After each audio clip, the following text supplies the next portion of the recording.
This audio production was made in collaboration with Audible Anarchist. The Change in My Thinking by Shūsui Kōtoku. Preface. To begin with, this small piece of writing, published on February 5th of this year in the Daily Commoner's News, is titled The Change in My Thinking. Despite the ideals and principles that I embrace today being not at all different from those advocated in this publication, even so, over the past few years, I have been unable to remain unchanged, more or less, on the means and methods behind the grounds of their realization. Concerning universal suffrage and so-called parliamentarianism especially, I keenly feel that my earlier beliefs were sorely mistaken. Consequently, in this article, I make a confession about the circumstances of the change in my thinking regarding these points. In particular, I state, by way of the preface set out here, that I will divulge my convictions as they are at this very moment. Author's notice. I must frankly confess something. From my time in prison the year before last, my opinions on the means and policies of the socialist movement changed somewhat. Then, last year during my travels, my opinions changed a great deal. Looking over the past several years, I feel that I am now almost entirely a different person. Stemming from this, Sakai and I have engaged in dozens of impassioned discussions. I have also frequently talked about it with 2 or 3 other friends. Moreover, I have written on some aspects of the matter in the pages of Light, so some others may be familiar with the general outline too. Alas, for lack of a suitable organ and the difficulty of writing caused by my illness, I have been unable to share the basics with all of my comrades. Now, the opportunity has arrived. Maintaining a lengthy silence could never be faithful to my principles.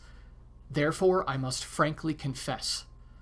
A true social revolution cannot be realized through universal suffrage and parliamentarianism.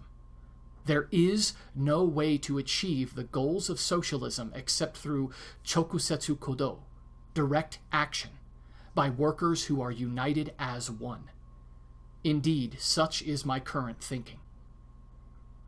I used to pay great attention only to the theories of the German socialists, and the precursors for their current of thought, and that is why I myself emphasize too strongly the effectiveness of voting in parliamentary politics.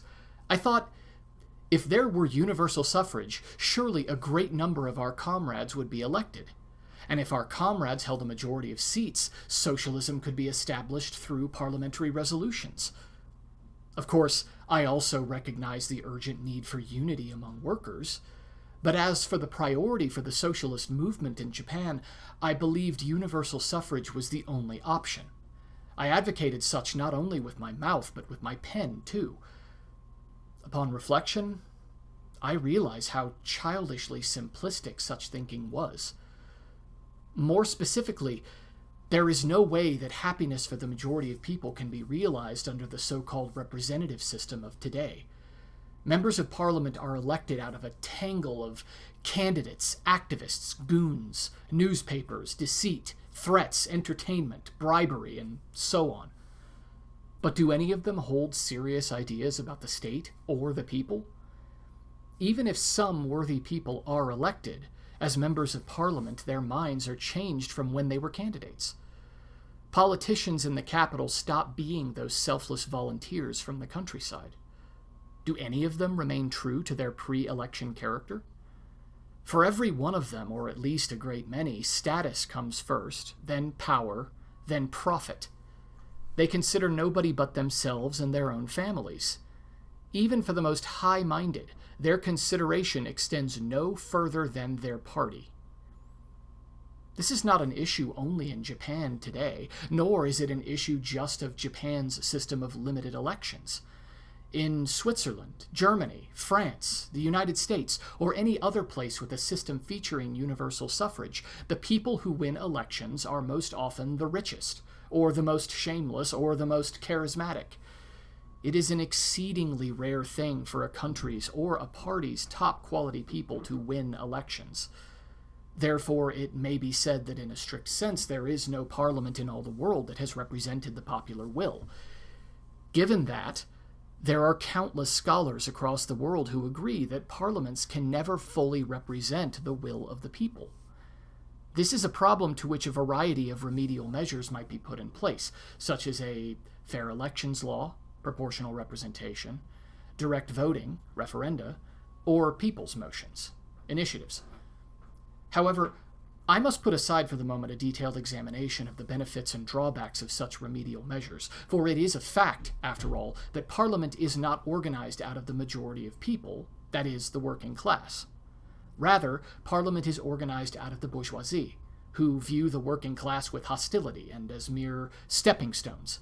In The Wage System, old Kropotkin wrote that the system of representative government developed by the middle class is a single instrument that can take on the monarchy, but also, simultaneously, dominate and restrain the working class. That is, Kropotkin identified, and is spot on, that it is a form peculiar to the rule of the middle class. Of course, not all members of Parliament will come from the bourgeoisie, and with universal suffrage there could be many who come from the working class. Already, last year in Britain, 50 workers were elected.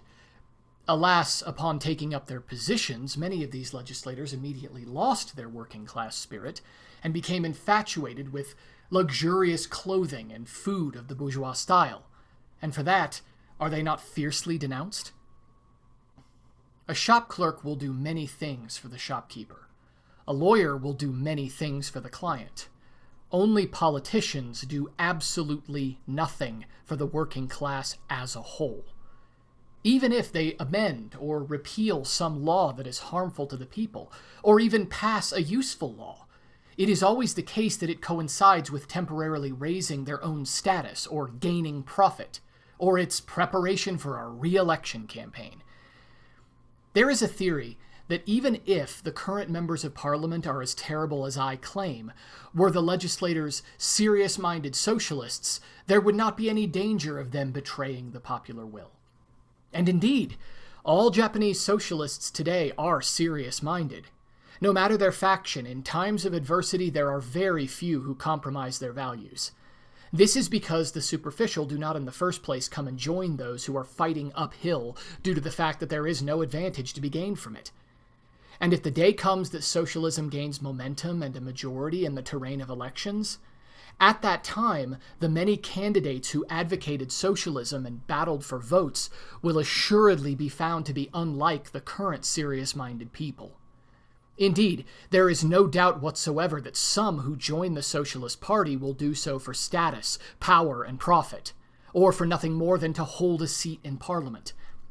Nor is there any doubt that most of those who are elected will be the richest, the most shameless, and the most charismatic.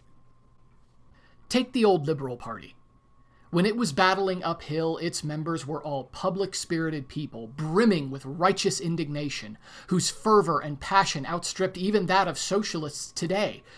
However, as soon as they gained some power in Parliament, they became more concerned with maintaining their power than with the interests of the people. All urgency was directed to securing their seats and promoting their own interests. Behind the facades of cooperation, compromises, concessions, and so forth, the erstwhile Revolutionary Party soon became utter thralls to that bitter enemy, the oligarchy. About this, no smidgen of doubt is warranted. It is only to be expected that a political party that advances simply for the purposes of establishing a parliament and garnering a majority in that parliament will immediately be totally corrupted upon achieving those goals. And if the Socialist Party were to be dazzled by and drool over the worldly power of large numbers of votes and seats and prioritize such a project, well, the final fate of the Liberal Party is a model for the yin. It must be said, immense danger would lie in wait on the path ahead. And it's not just the late Liberal Party. Even while being part of a socialist party, Mitterrand in France caved to the bourgeoisie and joined the cabinet there, didn't he? Isn't it the same for John Burns in Britain, who at this time has joined the cabinet there and taken to working hand in hand with the individualists? I respect Mitterrand and Burns as individuals. Nonetheless, for revolutionary parties, it is unquestionably a corruptive step to take. A heart that lusts for garnering a majority of votes and seats is a heart that lusts to draw near to power. And isn't the lust to draw near to power the basis of such alliances and compromises?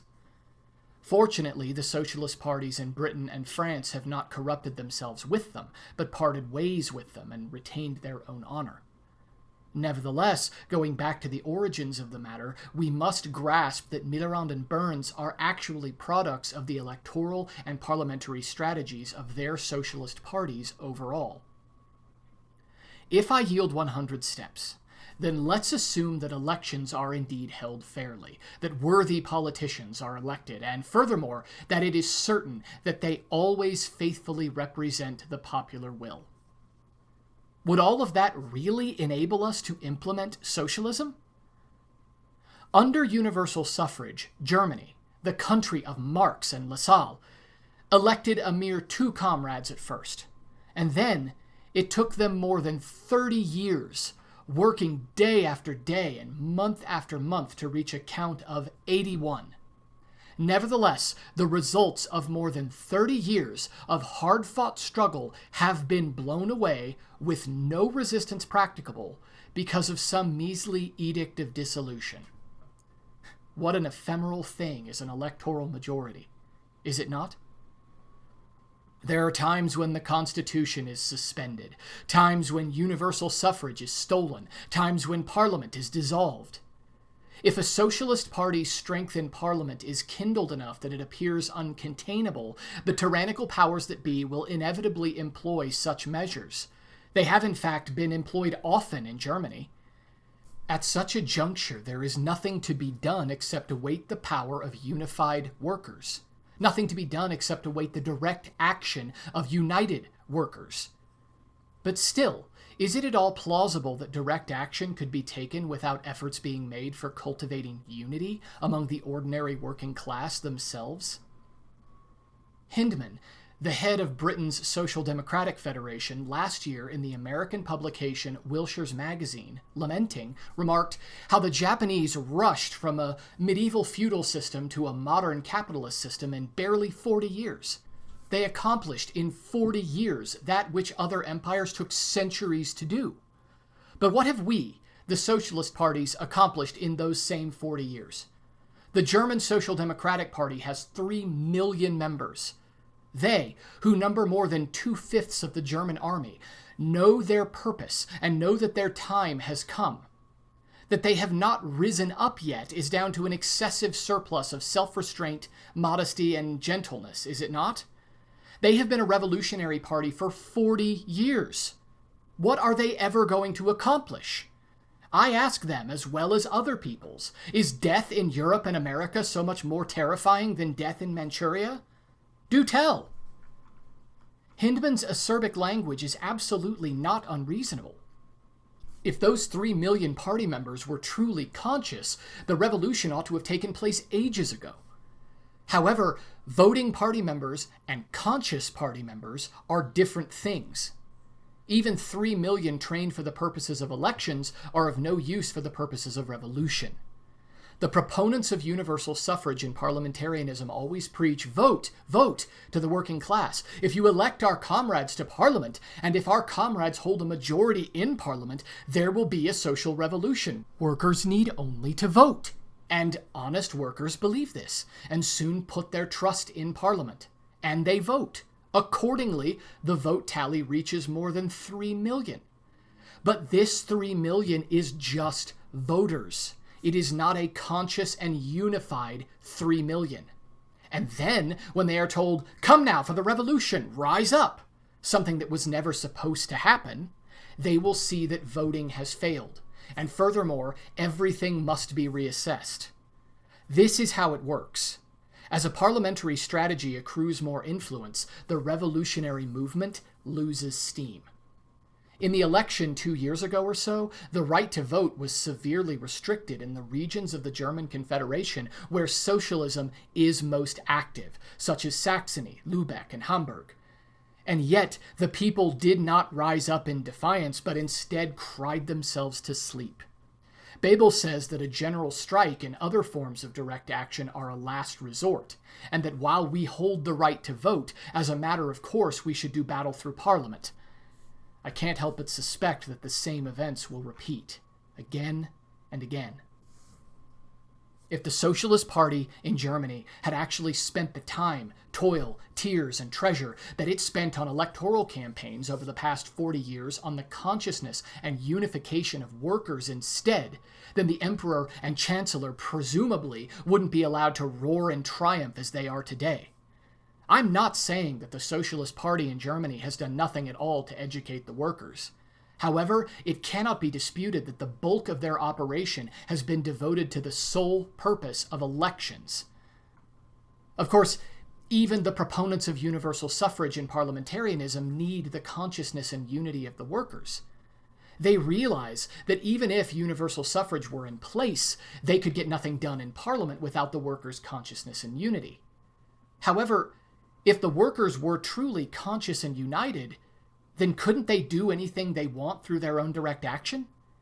At that point, there wouldn't be any need to elect representatives or depend on Parliament. If a politician is corrupted, that's all there is to it. If Parliament is dissolved, that's all there is to it. A social revolution, that is to say, a workers' revolution, must ultimately depend on the power of the workers themselves. Rather than become stepping stones for parliamentary candidates who are power seekers from the bourgeoisie, workers should immediately proceed with designs on livelihood, stability, and securing food and clothing that meets their needs. Movements for universal suffrage, even elections of legislators, might involve a kind of proselytizing. However, if those are done for the sake of proselytizing, then why take such indirect means rather than proselytize directly? Are we going to go without cultivating a potent unity and instead put our trust in the ephemeral vote? Currently in Japan, the cost for just one individual to contest an election is at least no less than 2,000 yen. From even just this amount, if it were spent completely on proselytizing and workers' unity, how mighty an effect we might see. The majority of socialist parties in Europe have now grown weary of the ineffectiveness of parliamentary strength. In the continental countries, tendencies of disharmony between socialist party members and the working class have persistently arisen. It is a fact that the British labor unions, which rush about wildly to elect legislators, gradually have seen a reduction in membership and reserve funds. These are points that a Japanese Socialist Party ought to be most cautious about. What the working class demands is not the conquest of administrative power, but the conquest of bread. Not laws, but food and clothing. With regard to Parliament, accordingly, there is almost no use for it. If we are content with just creating or amending individual sections in some parliamentary ordinances or a few clauses in some bills, then we should entrust much of our affairs to the social reformists and the National Socialist Party. If, on the other hand, we truly want to carry out a social revolution and improve and preserve the actual livelihoods of the working class, we must pour all of our energy into cultivating worker unity rather than into parliamentary influence. However, workers, you fine people, must also resolve to carry out your own goals by means of your own power, your own direct action, without relying on bourgeois legislators, politicians, or others. I repeat, voting and politicians are never going to be something which can be relied upon. Having said all this, I absolutely do not think there is anything wrong with acquiring the right to vote. I have no strong opposition toward the campaign to revise election laws. If universal suffrage were in place, Parliament would have to take into account the will of the workers to some extent when enacting, amending, or repealing laws. There are definitely some benefits.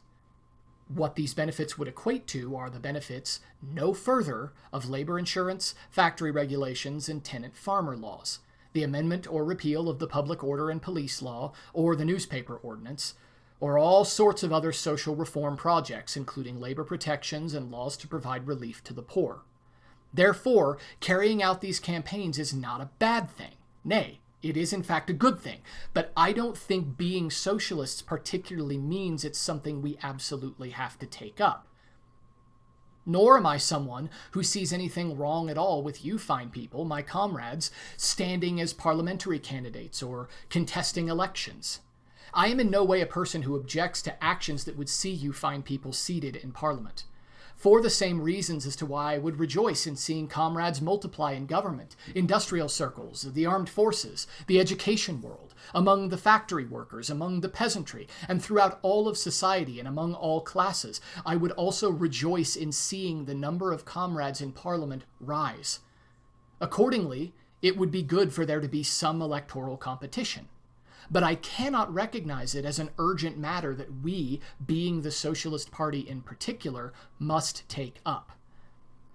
The most basic point is that to accomplish our goal of a radical revolution of the organization of the economy, namely the abolition of the wage system, as a socialist, as a member of the Socialist Party, I believe that it is much more vital that we stir the consciousness of 10 workers than get 1,000 signatures petitioning for universal suffrage. I believe that spending 10 yen on organizing workers is a matter of greater urgency than spending 2,000 yen on an election campaign. I believe that a single discussion with workers is far more effective than making 10 speeches in Parliament. You, my comrades, for the reasons stated above, I hope that our socialist movement in Japan will from now on cease pursuing parliamentarianism and take up as our means and policies the direct action of workers united as one. It is with great reluctance that I should say these words at a time when you, my comrades, have been so ardently campaigning for universal suffrage. I have picked up my pen many times but hesitated. However, my conscience would not permit me to maintain a lengthy silence. I felt that a lengthy silence would be exceedingly unfaithful to my principles. And then, too, some of you fine people engaged in the aforementioned campaigning graciously encouraged my confession. So I venture past my reluctance and ask for your criticism and teaching. Fine people, I beg your understanding that this is what I sincerely think in my heart. This has been a production of Audible Anarchist. You can find more Audible Anarchist on YouTube.